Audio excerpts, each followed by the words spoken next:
Hey, Fidelity. How can I remember to invest every month? With the Fidelity app, you can choose a schedule and set up recurring investments in stocks and ETFs. Oh, that sounds easier than I thought. You got this. Yeah, I do. Now, where did I put my keys? You will find them where you left them. Investing involves risk, including risk of loss. Fidelity Brokerage Services, LLC, member NYSE, SIPC.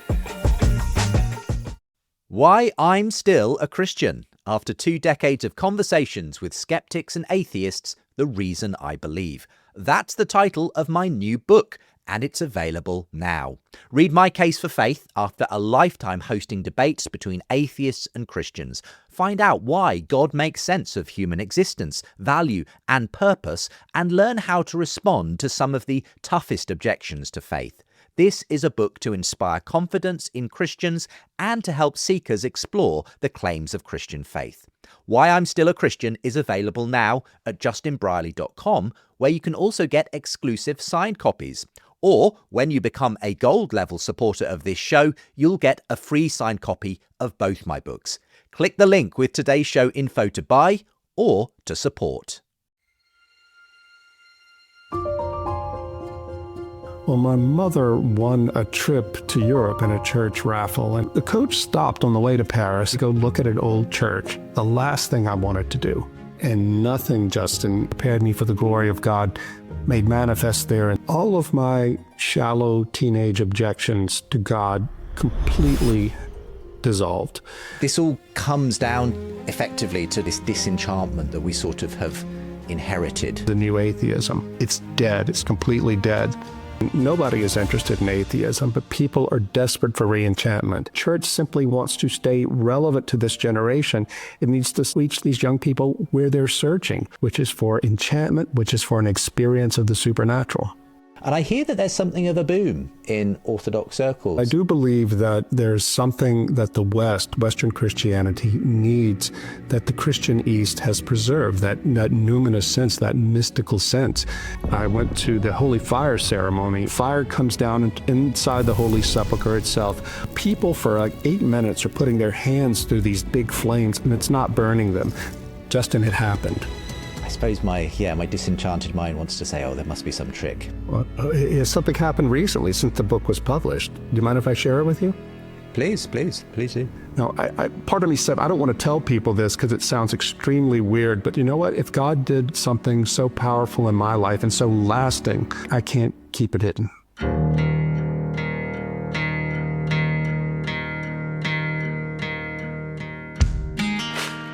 Hi there, welcome back to the show. It's a conversation with Rod Dreher today on why the supernatural is back. I'm Justin Brierley. This is the Surprising Rebirth of Belief in God podcast. And when I read Rod's new book, Living in Wonder, I knew I wanted to feature him here on the Surprising Rebirth podcast. There's so much in it about the return of wonder, the supernatural, the search for meaning that all overlaps with my own book and this podcast series. But just before we dive in, a reminder, you can keep up to date with this show by subscribing to our newsletter.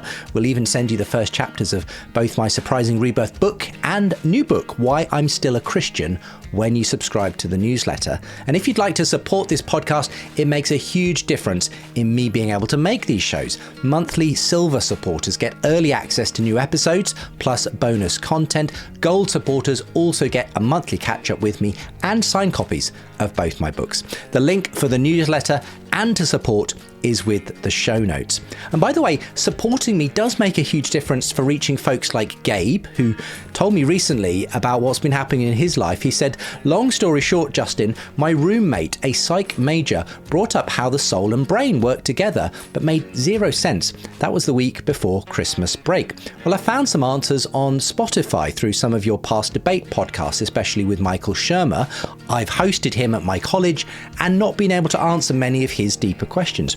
But then I saw Tom Holland on an episode of the Surprising Rebirth podcast, who my history advisor recommended me listen to 3 years ago, but I had no idea about his faith journey.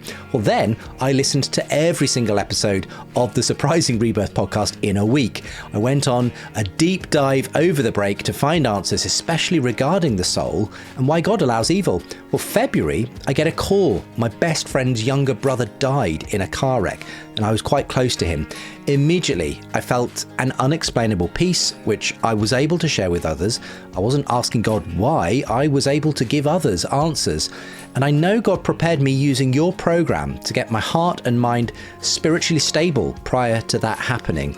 Over 40 people, mostly high schoolers, put their faith in Jesus at the funeral. All this to say, I'm thinking about ministry or grad school in philosophy or theology because it feels like that's where God wants me. I've never been the best student, but I feel so content the more I engage in this field. Thank you for sharing that amazing story with me, Gabe. It's quite phenomenal to read people's journeys and to know that this podcast has had some part in your story. Again, if you'd like to support this work that reaches people like Gabe and can have those extraordinary knock-on effects as well, then do check out the support links with today's show. Well, last time on this podcast, we were following the intriguing boom of interest in traditional Catholicism and Eastern Orthodoxy. Well, my guest today, Rod Dreher, has been part of both churches, as he'll explain, and so he understands the new attraction to them. But I hope you enjoyed this conversation about his own conversion and ongoing story, and the rise in interest in miracles, angels, demons, and more going on today. Welcome to episode 14 of our second season of the surprising rebirth of belief in God, Rod Dreher, on why the supernatural is back.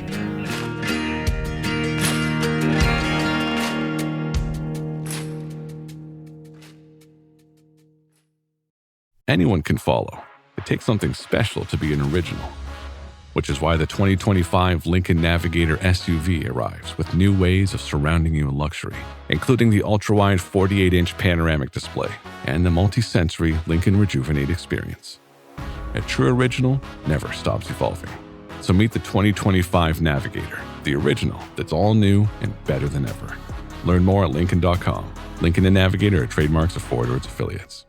Welcome along to the show. Delighted to be talking today to Rod Dreher, who's a journalist and cultural critic. He's a New York Times best-selling author of books such as The Benedict Option and Live Not by Lies. But his latest book is Living in Wonder, Finding Meaning and Mystery in a Secular Age. And I'll be talking to Rod today about his own conversion via beauty and the miraculous to some extent, and whether our present disenchanted world is ready to hear and see the beauty and enchantment of the Christian story once again. So welcome along, Rod. Great to talk to you. Justin, it's great to be back with you. So I really enjoyed reading this book, partly because there were so many areas of overlap with my own book, The Surprising Rebirth of Belief in God. A lot of what you've put your finger on, I feel like, I've been noticing similar trends. This kind of bubbling up, if you like, of an interest in spirituality and Christianity, both in intellectual circles, but also just, among people generally. But going off in different directions, to put it mildly, in some cases. So I'm just looking forward to exploring all of that with you today. Tell me, though, how this all started for you, because you reference a couple of times in the book this moment in Chartres Cathedral in France where something took hold of you, and it was really the start of your Christian conversion. Would you mind telling us about that? Sure. I was raised in a small town on the Mississippi River in South Louisiana. And by the time I got to be a teenager in the early 1980s, I had put faith aside. My family weren't big churchgoers. We were Methodist, but Easter and Christmas Methodist. By the time I got to be around 15, I decided that Christianity was bunk, that it was really just the white middle class at prayer, and that it had nothing for me. Well, my mother won a trip to Europe in a church raffle and didn't want to go. She knew her son was entirely caught up in Ernest Hemingway and wanted to go to Paris, so she sent me. I was the only young person on a coach full of elderly American tourists, but I didn't care. I was going to Paris. Well, the coach stopped on the way to Paris about an hour outside the city to go look at an old church, the last thing I wanted to do. But I got off the bus anyway, followed the old people in to what was the Chartres Cathedral. I didn't know anything about it, and nothing, Justin, growing up in late 20th century small-town America prepared me for the glory of God made manifest there in the stones and the stained glass of Chartres. I remember standing there in the labyrinth, the famous labyrinth, looking around in the nave, and suddenly all of my shallow teenage objections to God completely dissolved. I somehow knew that God existed, and not only that he existed, but that he wanted me. I didn't convert right there on the spot, but I did leave the church on a search. And it was a search that took a number of twists and turns through university, through reading Kierkegaard and this and that, and wrestling with God. And it came to a culmination about 2 years after my graduation. It was in the early 1990s. I was working as a journalist there in Baton Rouge, the capital of Louisiana. My editor sent me to interview this elderly Catholic priest, Monsignor Carlos Sanchez. Now, Sanchez was so old, he had been born in the 1890s, but he was still with us. And he had been, before going to the priesthood in his 50s, he had been a well-known art professor and indeed an artist himself. And that was what my editor was interested in. But I went and knocked on the old man's door. He opens it, and it was like Yoda, right? He was a short little man with this, his face was just peeling light, and he was so tender and invited me in. We sat down to talk. And of course, I asked him his life story. And he told me that he had been sent by his parents, his father was a coffee planter in Guatemala, been sent to the U.S. for his Ivy League education, lost his faith there, but didn't dare tell his parents. He didn't want to hurt their feelings. He was called back in his 30s to Guatemala City. His father was dying and wanted to have a public mass of reconciliation in the cathedral. So Sanchez went to receive the communion, not believing any of it, but didn't want to upset his parents. When the priest held the host out, a dazzling light came out of the wafer, and he audibly heard a voice say, "I have always loved you." He went back to America, to his job, and repented very severely. I mean, he said he would get up in New Hampshire at 4 in the morning on a winter's morning and take a cold shower. And then he began to feel a call to the priesthood, but it didn't make sense back then. This must have been the 1940s. They didn't need priests as they do now. And so he resisted it. He went back to the cathedral in Guatemala City for another family event. Same thing happened, but this time the voice said, "Why don't you do as I ask?" And so he entered seminary and was ordained. Now, this was all fascinating to me as a journalist, but what really made a difference to me was this old man, as he was talking about these events that happened 50, 60 years ago, he was weeping. And there was something about the tears on his cheeks that just dissolved the last bit of resistance to Christ that I had. I knew that I was in the presence of a witness. And this old man, his goodness, his holiness were so palpable that I left there and thought, I can't resist Jesus anymore. And so I went and signed up for RCIA, which is what they call the catechism classes in the Catholic Church, and became formally a Christian in 1993. Years later, thinking back on it, it was the bookend experiences of beauty, great beauty in Chartres, and then the experience of holiness, of goodness, of radical goodness in this old priest in Baton Rouge. And those two events opened the door, to my mind, to the truth of the gospel. It's such an interesting story, both his and your own journey to Christian faith. And as I say, the book's quite autobiographical in parts, and you open up about, fairly contemporary struggles you've been on, and perhaps we'll come to that towards the end of today's conversation. But just sticking with Chartres Cathedral for a moment, I find it fascinating that, we do have these monuments, these extraordinary works of art that people living in technologically, far inferior kind of times, if you like, were still able to create these majestic sort of pieces that were simply for the glory of God, and which the people working on them would not ever see the completion of. They were for future generations that they were really being created for. We seem to be able to put up buildings and tear them down again within 10 or 15 years today. And a lot of people have been pointing out in recent times, we just don't produce anything as beautiful as the medievals produced. What's going on there? Why is it only those ancient buildings that seem to, that the presence of God seems to inhabit in ways that today's brutalist architecture just doesn't seem to be able to? Well, I think it has a lot to do with the fact that they had faith, and not only that they had faith, but the quality of their faith. We seem now in the modern times to think of faith as something that is disembodied or mostly disembodied, that we see a church as just a place, a meeting room for the body of Christ to gather. But that's not how they saw it in the Middle Ages. They believed that, well, as we Eastern Orthodox Christians say, that God was everywhere present and filled all things, and that it was our task as Christians to recreate the world to his glory and ordered according to his purposes. And I think that, your question or your comment brings to mind something that an architect back home in America, a guy who went to my church, told me. He said, he's a commercial architect. He said, I would really like to build something beautiful, but they won't let me. He said that the only market there is for things that are flimsy, that don't cost much to put up, that can be torn down easily, that is purely functional.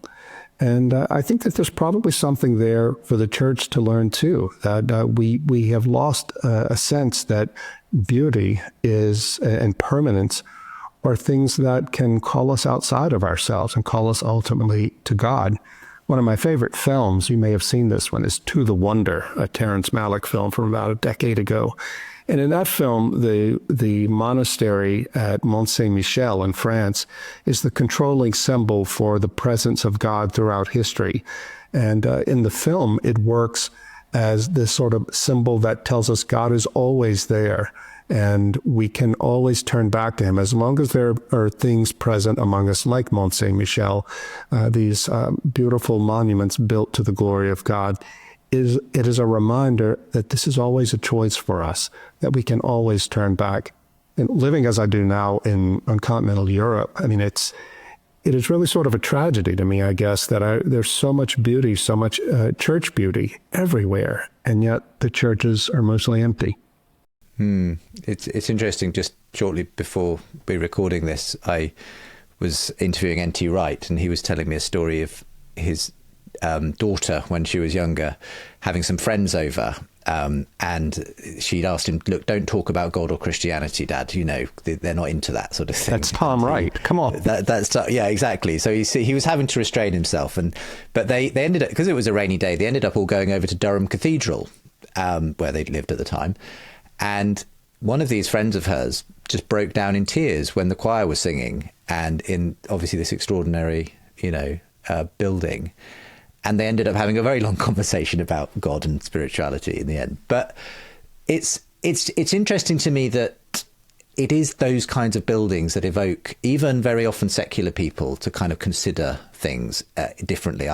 When I speak to people like Tom Holland or Nick Cave, it's in ancient churches that suddenly have the capacity to suddenly think, well, maybe this is true. There's something about this. What is it about being in an ancient space, not just a beautiful space, I suppose, that brings that sort of nearness, that thinness, I suppose, between heaven and earth? Yeah, well, what is that famous Philip Larkin poem, Church Going, in which the speaker in the poem is an atheist who's out cycling along in the English countryside. And it ends with something along the lines of, people will always be gravitating to places like this, looking to become more serious. And they're consecrated places, if only because so many of the dead lie around. I think that is something, and one of the great things I enjoy about coming to your country is to go to old churches and think about the men and women of ages long past who worshiped there, who came there to baptize their children, to marry, and to bury their dead. There's something so deep there, the resonance with human community. Of course, I believe we meet God there, but there's an embodiment of the faith that gets soaked into the stones, and into the stained glass. And I think in some sense, that's what I was responding to in Chartres. And even though I didn't have the words or the concept for it, but it called me, it's interesting. And people have this experience when they go to the great cathedrals. They feel both very, very small, but also very large, in the sense that the immensity of the cathedral evokes the idea of God, and I'm very small in the face of God, but also it's ennobling. It calls us out of ourselves into something higher, into someone higher, ultimately, if you're seeing it with the right eyes. Yeah, I was just looking up that Larkin quote. The way he puts it is, a serious house on serious earth it is, which I think is, perfect encapsulation of what those places built, to reflect the majesty of God, do to people even today in our very post-Christian West. I mean, the book itself that you've written is just a kind of an exploration of the way in which we do see a turn, I think, away from a kind of very materialist kind of view of life to people sort of opening up again to the idea of the spiritual and the ways in which we can embrace that in our own lives if we call ourselves Christian. But also I see it as a kind of a call to those who are perhaps on the edge of faith and wondering whether to sort of jump in as well. I suppose this all comes down effectively to something you set out and have talked about briefly already, this disenchantment that we sort of have inherited in the modern world. Just talk about those two phrases. I co-host another podcast called Re-enchanting, so we talk about this quite frequently there. But for those who are perhaps not familiar with this idea of disenchantment and enchantment, how do you define those, and what would you say are the marks of a disenchanted culture versus a culture that is looking for re-enchantment? Well, I'll tell you one thing they're not, and that's enchanted in the sense of being magical or the Disneyland sense of the word. That's very trite, and we use it all the time. I'm using it more in the way that the sociologist Max Weber used it, to talk about a world in which the sense of the spirit has gone out of the material things and out of people's lives. So a disenchanted world is a world that's thoroughly secular, and also a world in which even Christians who do affirm God do not feel his nearness. God has become much more of a concept than what Marshall McLuhan called a percept. I love McLuhan's distinction there between percept and concept. He said that a percept is something that you experience directly through the senses. And said McLuhan, who was a faithful Catholic, true religion is percept. But of course, we have to be able to conceptualize things in order to be able to talk about them. And there's nothing wrong with that. The problem is when we lose the perceptive aspect of the encounter with God, and God becomes merely concept. I think perhaps the greatest example of that is what St. Thomas Aquinas experienced at the very end of his life. Perhaps the only rival to Augustine for the greatest intellect Christianity has ever produced is Thomas Aquinas, who wrote the Summa, probably the most complex conceptualization of the Christian faith that ever was. And yet, in the last year of his life, he was celebrating Mass on December 6th, I think it was 1273. And he had a vision, a mystical vision there. We don't know exactly what he saw, but he told his secretary that after what I have just seen, everything I've written seems to me as so much straw. And he never wrote another thing and died within the year. Well, there you have it, percept and concept. And in the modern age, because of various historical and philosophical and even theological events, we have allowed our Christian faith to become almost entirely concept. What I'm hoping to do with this book is to draw believers more to the perceptive side of things, not entirely, because we need to be able to talk about these things intellectually. But I'm tracking in parallel, Justin, with Ian McGilchrist, whose life's work seems to be to help people understand the brain hemispheres and how they affected culture. And as you know, I know you've talked to him before, Ian says that we have gotten stuck in our left brain in the analytical side of the mind and lost touch with the right brain, which is the perceptive faculty. And Ian doesn't believe that we should exchange one for the other, but he said we need to have more balance.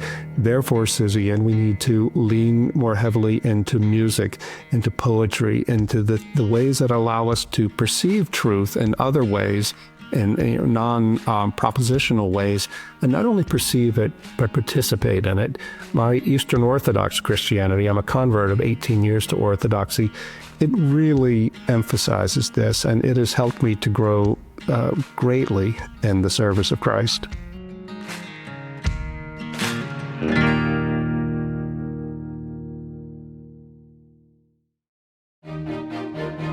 Friends, I'm delighted to announce that tickets for our Responding to the Rebirth Conference are now on sale at rebirthconference.net. If you've been tracking the surprising rebirth of belief in God or the news of a quiet revival in the UK, you won't want to miss this day in London on Saturday, the 22nd of November, 2025.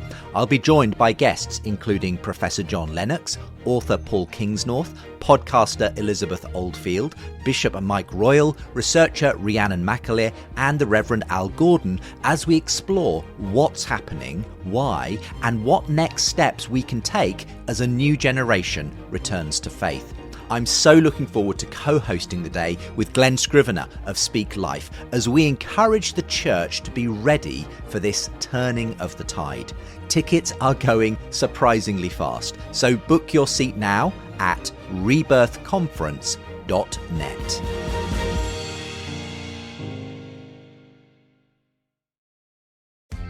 Are your business expenses playing hide and seek? With Uber for Business, the small spends that slip through the cracks, like rides and meals, go right where you need them. Because it integrates with leading expense platforms, you can say goodbye to surprise costs, missing dollars, or chasing receipts. Everything's track downable. Uber for Business. Make small steps that make a big impact. Learn more at uber.com/small steps. This episode is brought to you by Temptations Cat Treats. Your cat will come running for the perfectly irresistible Temptations Creamy Puree and Temptations Lickable Spoon Cat Treats. The best time to feed lickable cat treats to your cat is anytime. Feed by hand for a playful moment, in a bowl for a creamy treat, or as a topper to make mealtime fun. Visit temptationstreats.com to learn more. I was just reaching for my bookshelf for my copy of the Master and His Emissary, which is probably the best known of McGilchrist's books, in which he lays out this very profound thesis on the left and right hemispheres of the brain and the way in which, as the title suggests, the left was supposed to be the servant, the emissary of the Master, the right hemisphere, which does the sort of the big picture thinking, the more intuitional and imaginative and holistic side, if you like, but that their roles have sort of been inverted in Western culture, and now we live in a very left hemispheric world where everything is seen in terms of purely its data points and, you know, pulling everything apart and thinking that you've seen the whole picture. Right, and how instrumentalized everything becomes, you know. There's a book that came out a few years ago by Yuval Noah Harari. He's Silicon Valley's favorite pop intellectual, and it's called Homo Deus. And he's celebrating the fact, he believes, that we have now progressed to a point technologically and morally where man is his own God. He thinks this is a great thing. But the thing that really stayed with me about that book is something he said about the early modern period. He said that we in the West exchanged meaning for power.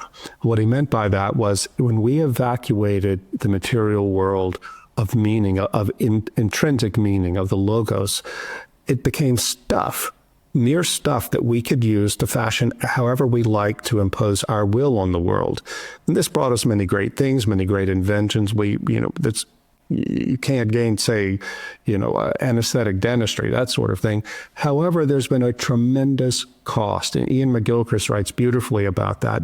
We're lost in the cosmos now. We feel that there is no meaning to be had outside of our heads. And now with the advent of the internet, this is making us even more Gnostic, even more separated from our bodies and from the material world.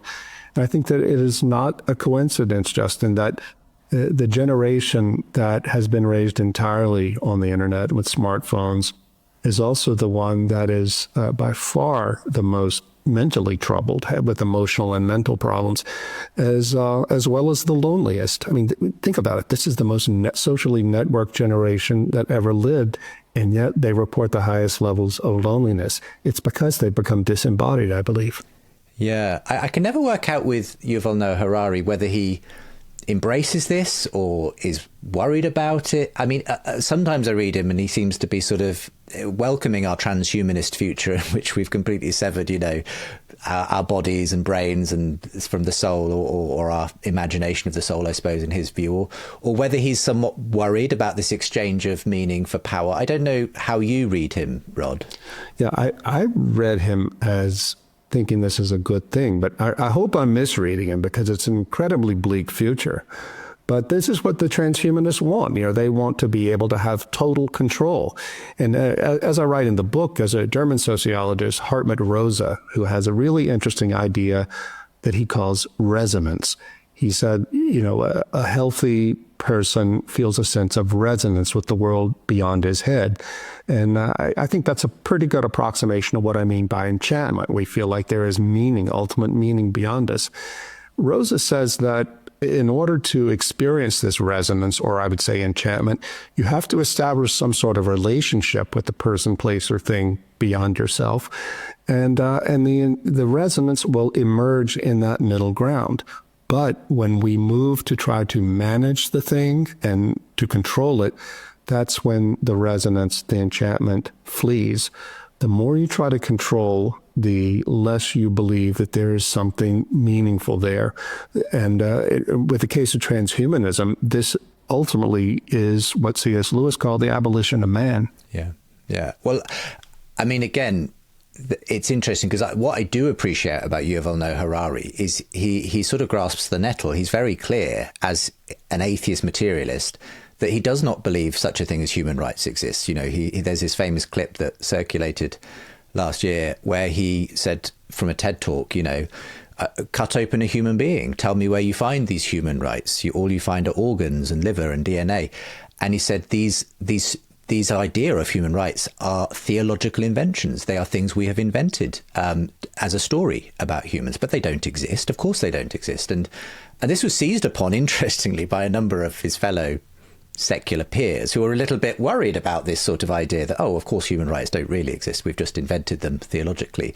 But people like Tom Holland, the historian, were happy to point out to Yuval Noah Harari, well, of course, yes, these are theological inventions. That's what we've been saying all along. The difference is that I think Tom Holland wants to steer people back towards the idea of God, because what do we become if we kind of cast aside this idea that there's more to human beings than matter and, organs. Whereas Harari seems to want us to just accept that as a sort of brutal reality, and we need to do away with these fairy tales and so on. So I feel like there's people who recognize this. They're just perhaps pointing us in different directions. Tom Holland wants to say, well, let's look again at this Christian story if we've essentially still believe this mythology about what humans are.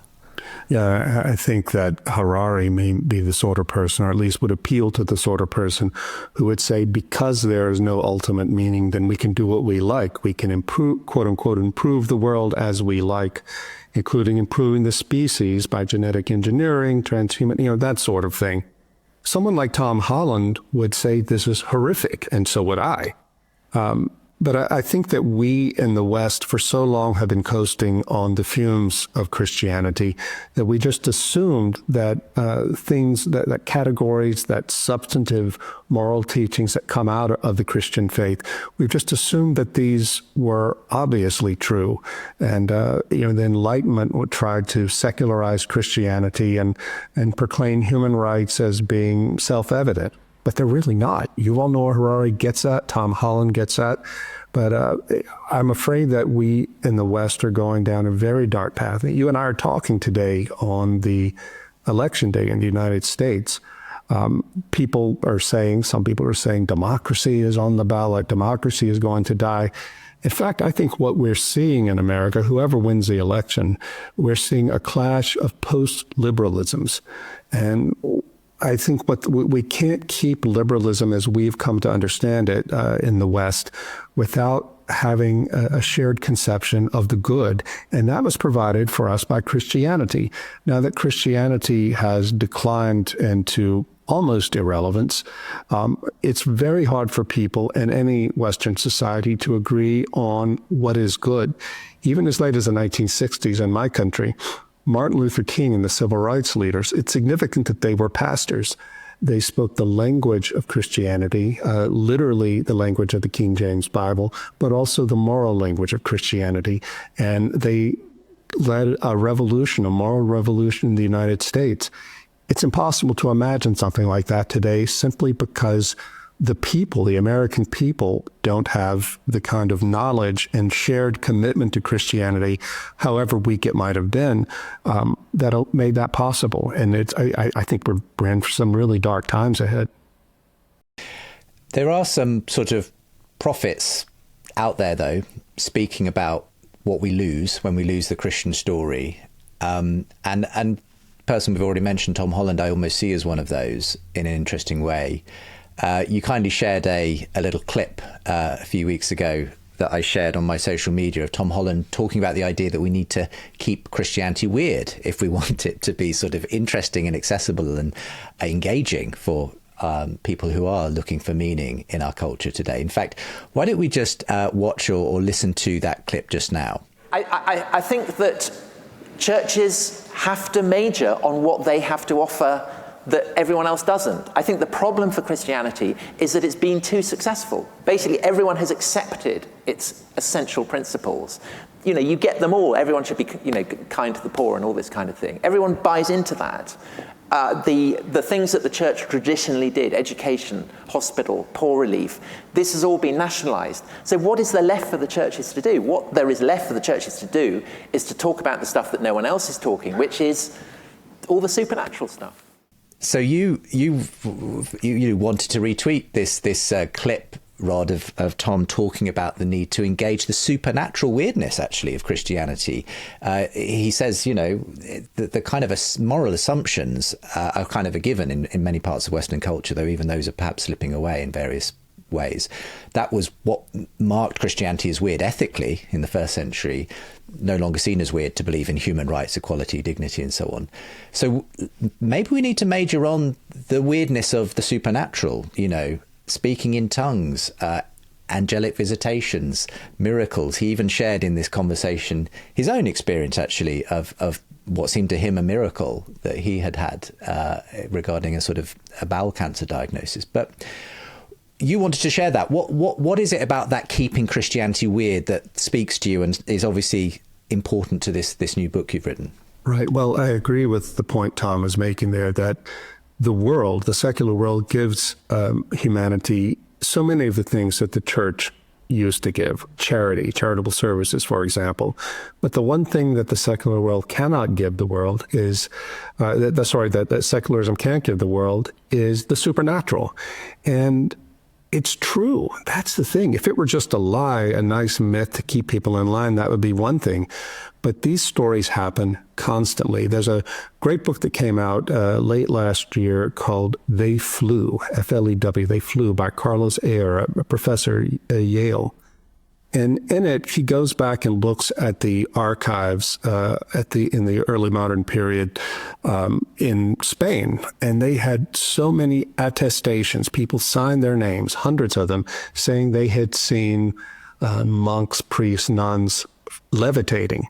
Now, it sounds crazy to us today, but this was widely attested to for whatever reason in that period. And Carlos Ayer, who is a National Book Award-winning historian at one of the top universities in America, also a Catholic, and he's a man of such reputation that he doesn't care what people think of him. He said that as a historian, there is no other area of historical inquiry in which we would simply dismiss hundreds and hundreds of testimonies to an event except religion. Well, these things also happen today, too. I don't know of anybody that's been seen to levitate, but we do have miraculous things that occur. And I talk about many of them in the book because I want people to understand, the reader to understand these things happen. In fact, the time I met Tom Holland, I met him once. We had drinks in London one night in the company of Martin Shaw, the great mythologist. And Martin told Tom, and I knew the story from Martin, but Martin told Tom about how he himself, 3 years ago, had experienced a dramatic miracle out in the woods in Dartmoor. A light appeared in the sky above him on the 100th night of his meditations. A colorful arrow came and hit the ground, and he began to have a series of dramatic symbolic dreams. And Martin had been raised a Christian, but he had left the faith behind long ago. he was so disturbed by these dreams, he contacted Malcolm Guite and said, "This is what's happening. I think I'm being pursued by Christ. What should I do?" And Malcolm told him, "You'd better get to a monastery and get ashes." It was Ash Wednesday. And anyway, Martin converted, became an Eastern Orthodox Christian. And there we were, sitting in Soho in London with Martin giving this extraordinary testimony to Tom Holland, with Tom nodding along, saying, "Of course." And it changed Martin's life. He ended up losing a number of readers, I understand, of his pagan readers who were deeply distressed that he had become a Christian.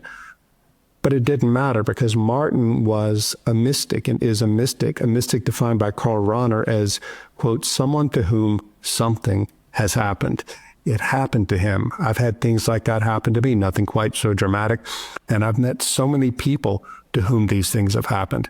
And I should say, too, Justin, that one of the most startling moments in researching this book came to me in Oxford a couple of years ago. I was at a conference with Ian McGilchrist, as a matter of fact. A young man, 27 years old, an Anglican ordinand, approached me in a break and said, "Listen, I feel like I need to tell you something since you're writing about enchantment. Your generation," he said to me, I'm in my mid-50s, "your generation thinks that the great challenge today to my generation is a new atheism. It's not. It's dead. It's completely dead." I said, "Oh, well, what's the challenge?" He said, "The occult." He told me that in his generation, nobody is interested in atheism, but people are desperate for re-enchantment. And they don't go to the church for it because either they think they can't get it there, or they don't want the morality that inevitably comes with and has to come with being a Christian. So they turn to psychedelic drugs and to worship of the occult. And he said that before he went to seminary, he worked in London, and he was the only Christian in his office. Well, that's no surprise. It's London. But he said there were no atheists either. Well, what were they? I said. He said everyone was involved to some degree or the other with the occult. And there were even two open Satanists who defined Satanism as learning how to be the most fully human being you could be. And he went on to end by saying, "Rod, this is going to be what I'm going to face the rest of my life as a pastor, this occult. And your generation in the church doesn't understand it, but you had better wake up, because re-enchantment is coming, and it's coming hard whether we want it or not." So I would say, Justin, from that, there are lots of conclusions to be drawn from that, but one of them certainly is if the church simply wants to stay relevant to this generation, it needs to stop being woke and trying to, be the Labor Party at prayer, and instead should reach these young people where they're searching, which is for enchantment, which is for an experience of the supernatural. Yes, and I've seen the same thing as you, Rod. I think it's one of the reasons why horror films continue to be very popular in our culture, because they speak to a kind of a huge interest actually in the supernatural, in the dark side, if you like, of enchantment. But they're also films I sort of appreciate. I can never actually watch them because my stomach churns at a lot of the stuff. But nonetheless, they take the supernatural seriously, and I think that they've got at least that going for them in those kind of horror films. Likewise, people are still playing Ouija boards. They're still dabbling in stuff. There's on TikTok, there's this phenomenon called witch talk, which is young women, sort of learning how to cast hexes and charms and all that kind of thing. So as you say, it hasn't gone away. It's just sort of coming back, manifesting in new forms very often. And there's some tremendous stories in your book of people who've been through that, particularly the story of one young ordinand who was himself a Satanist and went through all of that stuff until he kind of came out the other side. But I suppose, how do we, because this is my thesis as well, Rod, that we're not any less religious than we used to be. We're just sort of religious about different things. So it's either some kind of political ideology or sacred cause in terms of sexuality and gender that becomes someone's sacred thing, their sacred story, or it's these pagan forms of spirituality that are returning. And G.K. Chesterton famously said, when people stop believing in God, they don't thereafter believe in nothing. They have the capacity to believe in anything.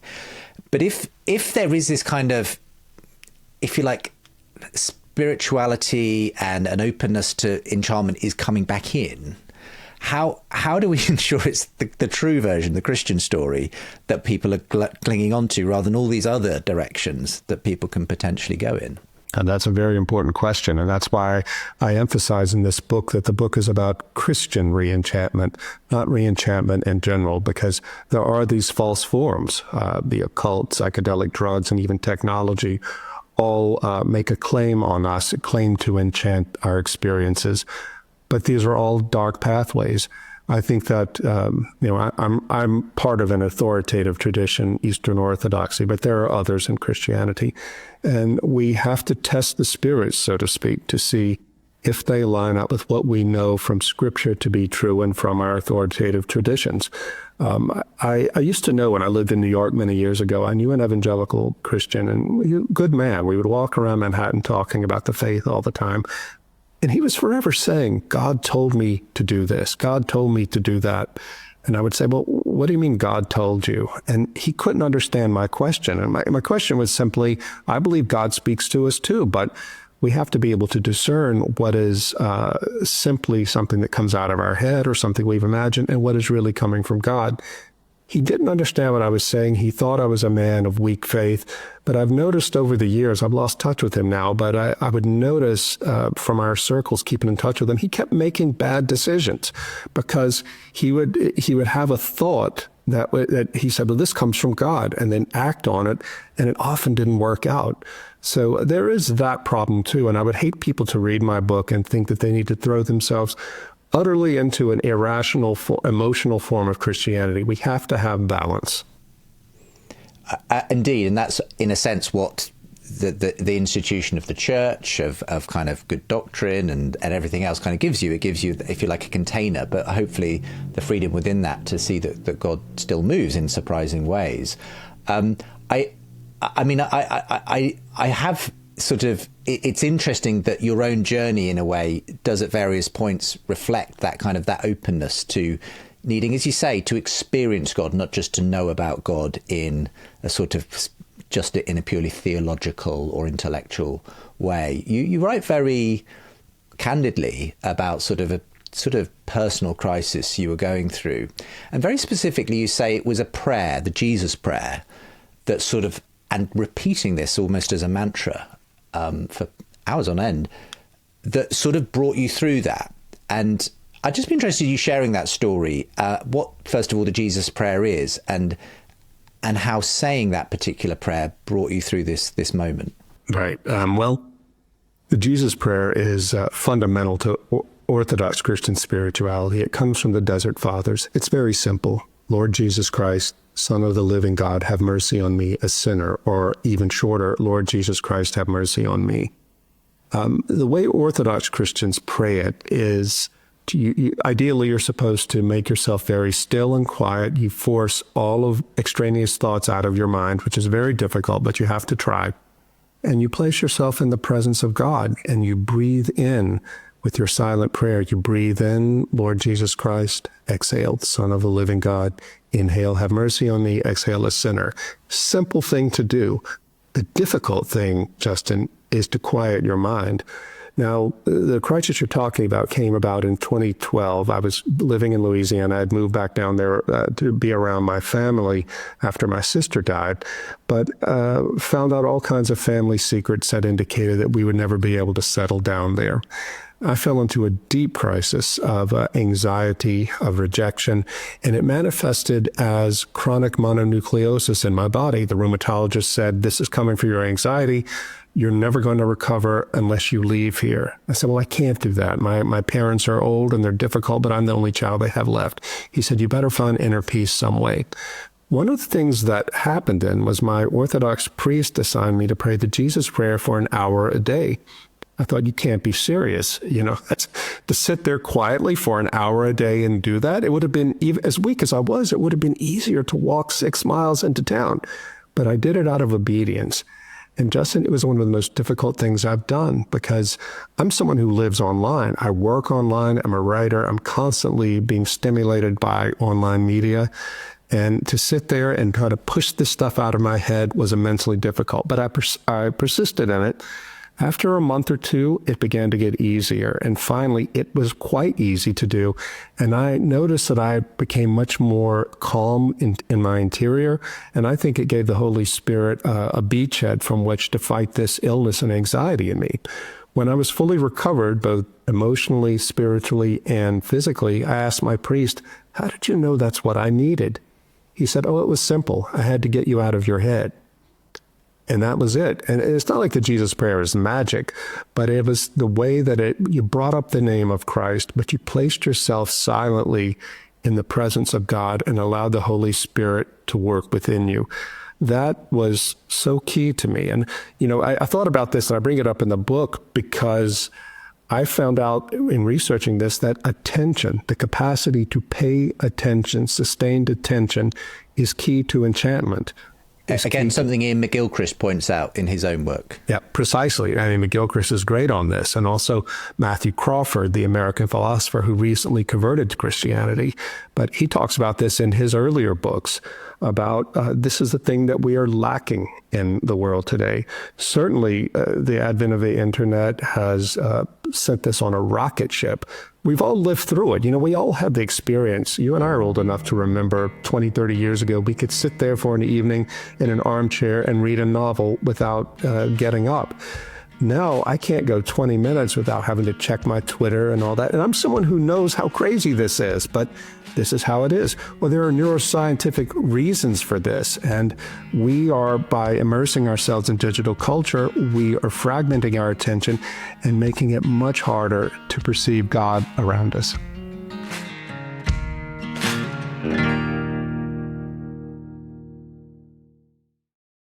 I was just looking up a quote that you reminded me of by Blaise Pascal. And now this was 400 years ago, he wrote this. He said, "All of humanity's problems stem from man's inability to sit quietly in a room alone." And I mean, goodness me, that was written in an age before the internet, obviously, but before many of the things we have today. And yet even then he could not diagnose that the problem is our mind and it just being absolutely distracted constantly. And that is just on overdrive obviously in today's culture. So it's so interesting to hear, though, that the Jesus prayer sort of helped to kind of calm your mind in that way. Now, obviously, there arguably is just a material explanation for that. You were effectively engaging in a form of meditation, and that's very common today as well. Lots of people turning to, Buddhist forms of meditation or what's the modern word for it? Mindfulness. Mindfulness, yes, that's it. Switch to Verizon Business and get more from your internet without paying more for your internet. Get LTE Business Internet starting at $39 a month when paired with select business mobile plans. That's unlimited data, and with it, unlimited possibilities. Start saving today with Verizon Business, ranked #1 in small business internet customer satisfaction by J.D. Power. Starting price for 25 megabits per second LTE internet plan with smartphone plan savings, plus taxes, fees, and economic adjustment charge. Terms apply. For J.D. Power 2024 award information, visit jdpower.com/awards. Whatever the occasion, effortless elegance is right this way. Because Hilton brings you new ways to stay courtesy of the Nomad London. And it doesn't stop at award-winning dining in a space draped in velvet and illuminated by vintage chandeliers. No, this day goes beyond with unparalleled personalized service and attentive hospitality. Oh, and did we mention the Nomad London can be booked using your Hilton Honors points at Hilton.com? Hilton, for the stay. So, you just started using LinkedIn Premium. Now what?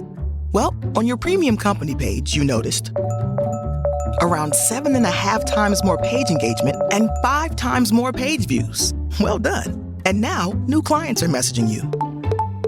All because you're using LinkedIn Premium, which helps you get the business growth you want. Think big, small business. Think big. Start your free trial at linkedin.com/premium small business. That's linkedin.com/premium small business. And I think, a lot of people, even the Sam Harrises of this world, will say, well, there's no need to invoke any deity or supernatural aspect. This is just a good way of training your brain. And that's what you were doing, probably, I imagine Harris saying to you with your Jesus prayer. What's your response to that? Is it ultimately just a sort of neurophysical, effect of kind of going into a meditative state? Yeah, I think it could be that. I didn't choose to dissect my experience. I just gave God thanks for it. I think it certainly could be that. But I would also say that when one becomes quiet like that and open like that, you make yourself more porous. We often use thoughts, even frenzied thoughts, to buffer ourselves from the outside experience. And to become meditative is to become much more aware of the world outside of ourselves, in good ways and in bad. I mean, in the book, I talk about warnings that exorcists and others give about taking psychedelic drugs, for example, to make yourself, to open yourself up to the numinous. They do work, but you're opening doors that shouldn't be open. Now, I'm not saying that a Buddhist who meditates is opening themselves up to an evil spirit. Don't understand me saying that at all. But for me, I look back, and I still practice the Jesus prayer, but I look back on that as making myself open to the numinous in a way that was guarded, in a sense, by the holy name of Christ. And I felt guarded and protected and within his protective hand when I was doing that deep mental work.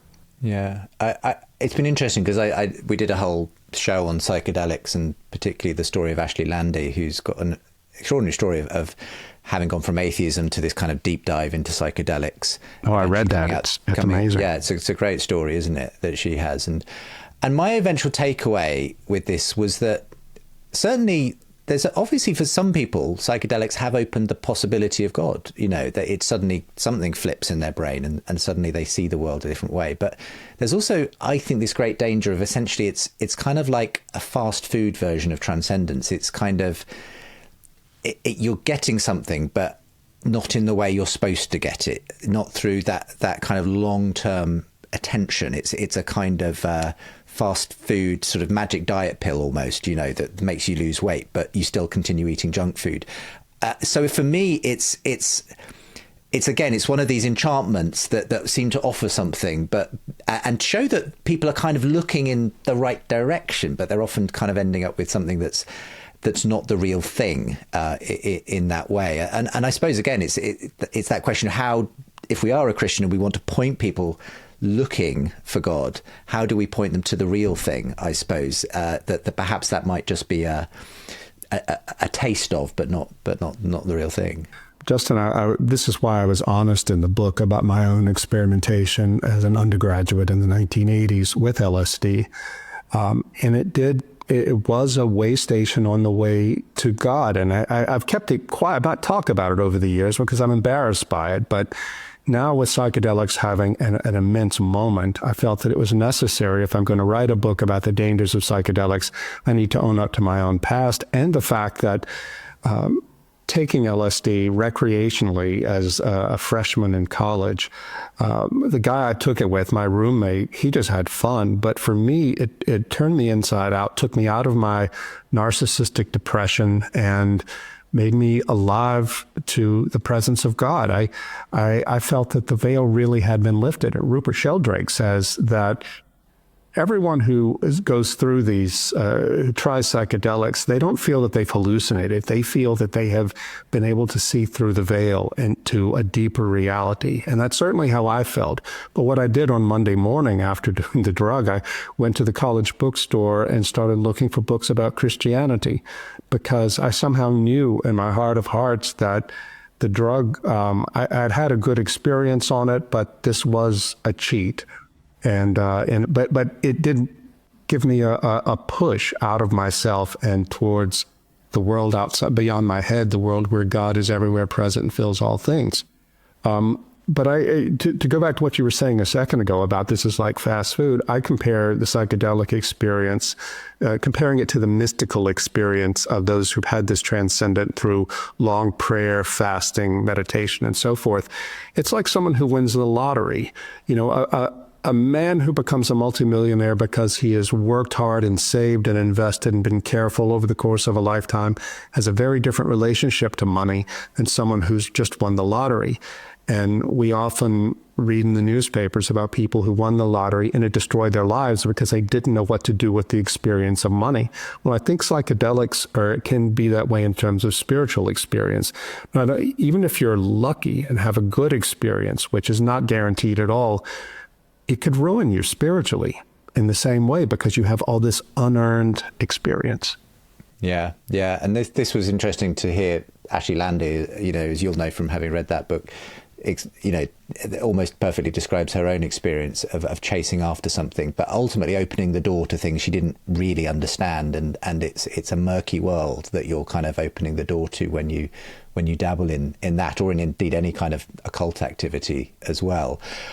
Just as we begin to land this, and thanks so much for kind of sharing so candidly of your own experience. You do that a lot in the book, and that's something I really appreciated in it, Rod. Because you're quite open as well about some more recent issues, personal circumstances in your life. You were divorced a couple of years ago, and that was not something you had wanted or expected in your life. And it kind of precipitated, a sort of personal crisis again. But you do end the book by talking about a quite extraordinary week, the worst and the best week of your life that was actually a Holy Week a couple of years ago. So do you want to just tell us about that, if you can share some of the details of what led to that moment and some of the things that happened as you spent a week in Jerusalem shortly after? Yeah. Well, my marriage collapsed in 2012 because of all the things we ran into down in Louisiana. But my wife and I, now ex-wife, we kept it together for the sake of the kids. And I figured that we would be together until our youngest went off to university. That would have been the fall of 2024, but it wasn't to be. In 2022, I was here in Budapest on a fellowship, woke up the morning before Palm Sunday that year to an email from my wife saying she had filed for divorce the day before. Now, it was a shock to me because we had never once talked about divorce, but it wasn't a surprise because of how bad things had been. Well, I got on a plane the next day for Jerusalem. I had planned to spend Orthodox Holy Week in the Holy City, not only as a worshiper, but also for the sake of my book, to see how the numinous and the transcendent manifested in the rites of Holy Week.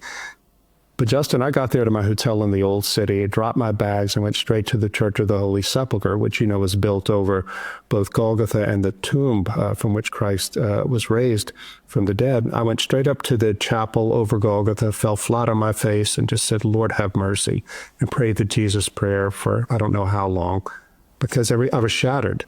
But the Lord put me back together that week, over that course of the week in Jerusalem. One thing that happened that I think is just so marvelous, it was Good Friday.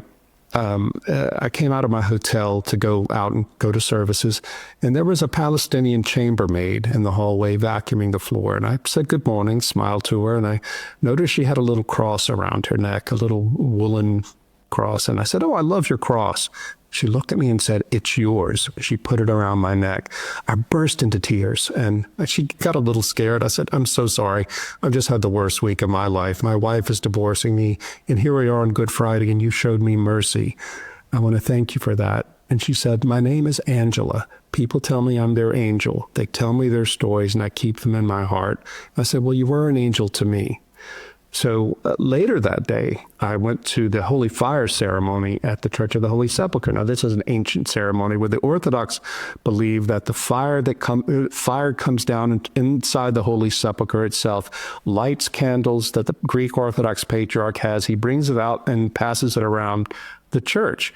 Now, you can go on YouTube and see videos of this where people for like 8 minutes are putting their hands through these big flames, and it's not burning them. They're putting it to the flames to their face. It's not burning them. I thought, well, okay, I can believe that this could happen, but I have to see it myself. Justin, it happened. The holy fire came to me. I had my sheaf of 33 candles. I moved my hands slowly through it. Nothing. And they had told me after about 8 minutes, we don't know why, it becomes normal flame. And that happened too. They even took some of these candles I had bought in Jerusalem back to America to light them to see if they might have been treated. No, you couldn't touch it from the beginning. That very night, I'll end on this. I know we're running out of time, but that very night, I went back to the Church of the Holy Sepulchre for Easter liturgy. I got lost. You know, the old city of Jerusalem is rabbit warrens. And I got lost and found myself down a dark street. And I said, I've got to backtrack. I said, Lord, please send me an angel to help me find the church. And I laughed at myself for making that prayer. Don't you know, when I got back out to the well-lit street, there was Angela, the chambermaid. She rounded the corner with another man. I said, Angela. She said, Rod, how are you? I said, I'm great, thanks to you. No, thanks God, thanks God. She introduced me to her brother, and then I asked her, how can I find a church? She gave me directions, and there I found it. So the Lord did speak to me. He did send me an angel in the form of a Palestinian chambermaid who just happened to be at the right place at the right time. So these sort of events, they didn't take the pain away from my heart of divorce, but they did show me that God is there. He's vibrantly there. He's accompanying me, and that all my suffering, as long as I united to him, it does have ultimate meaning, and that he'll bring me through it. And he certainly has.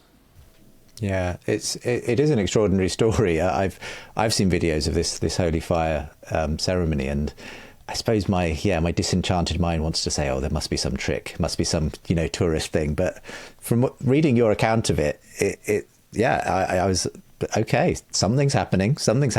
And I'm glad that it had a kind of a sense, yes, of it was part of obviously a healing process that's, I'm sure, ongoing in your own life, Rod. Well, but I love something happened recently since the book was published. Do you mind if I share it with you? Please do. Well, this is very recently. In a lot of my work, I've talked about the anxiety and the brokenness I've had because of my relationship with my late father. My father was a very good man and a loving father, but he was also a man of the countryside in Louisiana. He wanted his only son and namesake, me, to be a hunter, an athlete as he was. And I was a bookworm, and I had a tender heart for animals and was terrible at sports. So I knew that he loved me, but he was deeply disappointed in me, that I hadn't been the boy he wanted. And this affected my relationship with God the Father for most of my life. And I've been repairing that for a long time. And yet, my dad died in 2015. And yet, I have not been able to shake this deep sense of shame, a sense of unworthiness. I can't think my way out of it. I know this is a lie, but there it was. Well, because of the work I had done in this book, Living in Wonder, with exorcists to talk about the way the demonic works, I had this strange intuition about 2 months ago in prayer. Maybe there is a dark spirit of shame, of unworthiness that's hovering around me and keeping me trapped in these suicidal thoughts. And I was never really a risk for suicide, but having these compulsive thoughts of killing myself because I'm not worthy of life. Really dark stuff. Well, I was heading to a conference in the U.S. in late September. My own spiritual father and confessor, Father Nectarios, he's a trained Orthodox exorcist. I met him in my hotel room and I said, listen, I have a question for you. You might think I'm weird, but would you mind saying some deliverance prayers over me? Because here's what I think might be going on. It's not weird to him. This is his world. He prayed over me for about 20 minutes. Nothing happened. But the next morning, Justin, I woke up in a new world. I kid you not. As soon as my eyes popped open, I knew something radical had changed. I felt like this dark cloud that had been over me for all of my life so much that I thought this was normal, gone. I felt that it was like I had this heavy woolen blanket, wet blanket wrapped around me, weighing me down. I thought it was my skin, gone. I couldn't believe it. I thought this must be just some euphoria over the prayers last night. Here we are 5-6 weeks later, Justin, and I'm a new man. I have not had a single compulsive thought of suicide or any bad thing. Suddenly, the barrier between me and God seems so thin. I feel like God has given me my life back. Now, why did it take that? I've been praying against this sort of thing for many years and to no real effect. Yet it took an exorcist saying ordinary deliverance prayers, casting these spirits out, if any spirits were around me, for this to happen. Now, part of me said, I don't want to tell people this because it sounds extremely weird, but you know what? If God did something so powerful in my life and so lasting, that I can't keep it hidden. Wow. What a way to end our conversation. Praise God for that. I'm just delighted to hear that has happened. I can highly recommend this book. I was glued to it.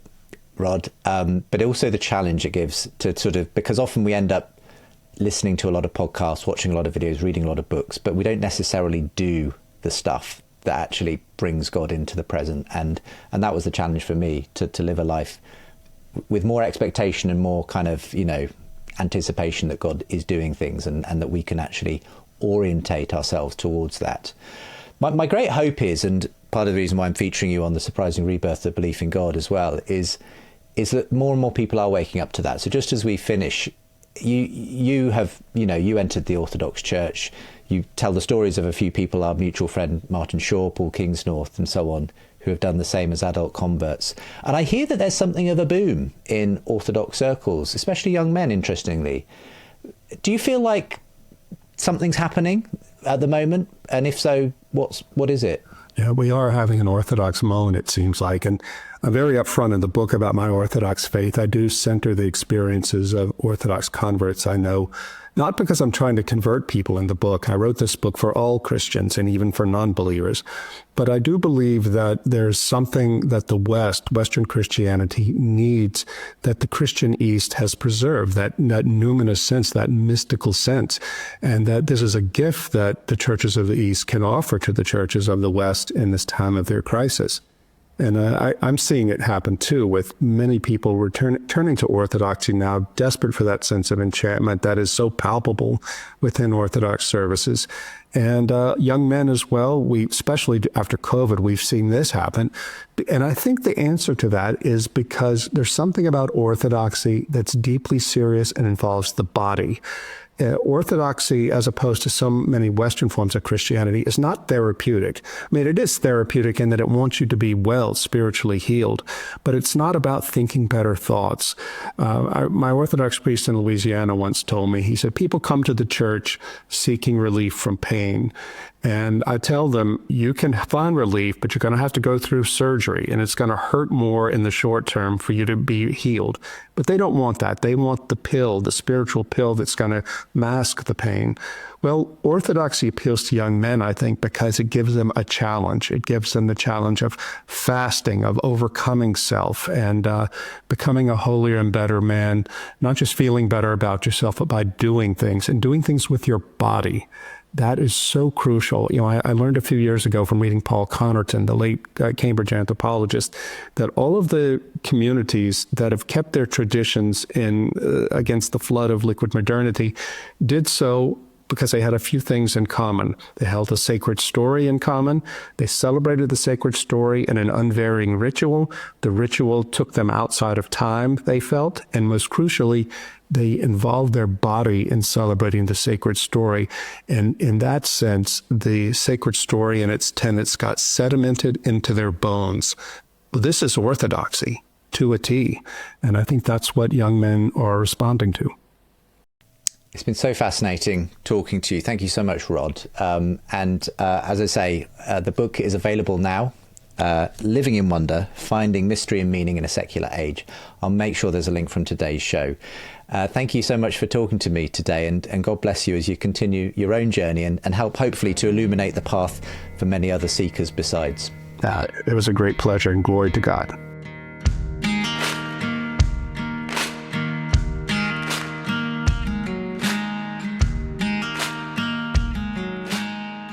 Thank you so much for listening in to today's edition of the Surprising Rebirth podcast. And the link to Rod Dreher's book, Living in Wonder, is with the show notes. If you've got thoughts, do feel free to email them to me, feedback@think.faith. And thanks to those who are getting in touch, leaving their reviews of the podcast. Al Grey Art has posted a couple of comments on some recent episodes. Firstly, that episode with highlights from the ARC conference and my thoughts on the whole thing. He said, I love this series, but have found increasingly the topic is shifting towards the political. I'm glad to hear the note of caution in Justin's voice about this. It seems, for better or worse, the tide of faith is mixed with other forces. I suppose that's always been the way of it. The focus on that extraordinary poem, though, at the end of the programme was a good thing. Please keep up the good work. The rebirth is real. Let's guard our hearts and pray for wisdom. Yes, and that poem, that spoken word piece by Joshua Luke Smith is what I finished episode 6 with, an amazing moment from the stage of ARC. You also commented on the male identity crisis episode as well, and said, another brilliant episode, love the series. I've been re-listening to the first series. I think episode 29 in season 1 that deals with the problems of the church has a lot to say to our current position. As a new tide of faith sees new numbers returning to the church, it's very relevant to the political co-opting of Christianity and the strongman image. This episode speaks very effectively to these issues. Thank you, Al Grey Art, for leaving those comments. And if you enjoyed today's show, why not share it with others on your social media? But do post a rating and a review on your podcast provider. It does help other people to discover the surprising rebirth of belief in God. And as ever, if you can support this show, it makes a huge difference to my little production company, Think Faith, being able to make this podcast and bring you more shows. Silver supporters get early access and bonus content. Gold supporters also get both my books signed by me, including the new title, Why I'm Still a Christian, and that chance for a monthly catch-up. As ever, the links are with today's show. Coming up next time. 3 big areas of growth for the Orthodox Church. The Pentecostal and Charismatic churches are growing. And then a third area, and that is a lot of migrant churches. The churches which are growing are the very high church and the very low church. Anybody who does the bells and smells and anybody who does the clapping and the hand waving. It's the ones that offer something otherworldly. It's the mushy middle that sort of is the place where I think that the churches are declining, actually. In respectable, institutional, middle-of-the-road, spreadsheet wielding, PowerPoint mongering Christianity is probably toast. I, for one, will not want it. Does the future have a church? That was the question posed at a Theos panel live in London that I took part in. You'll hear that conversation that took place with other guests, Daisy Scalchi, Head of Religion and Ethics for BBC Television, Madeline Davis, Senior Writer for the Church Times, Bishop Mike Royal, General Secretary of Churches Together in England, and Mary Harrington, writer and author of Feminism Against Progress. It was all chaired by Nick Spencer of Theos. Really interesting conversation with Q&A. We'll be playing it out next time. But as ever, you can actually listen to our next show right now when you become a silver or gold supporter. Just one of the perks of helping us to make these shows. As I've mentioned, do get on board if you can as a supporter. The links are with the show info. The Surprising Rebirth of Belief in God is a production of Think Faith in partnership with Genexus and the Jerusalem Trust. Editing was by Isaac Simmons. Check out our YouTube channel too, where you can find today's show on video. Thanks for being with me. See you next time.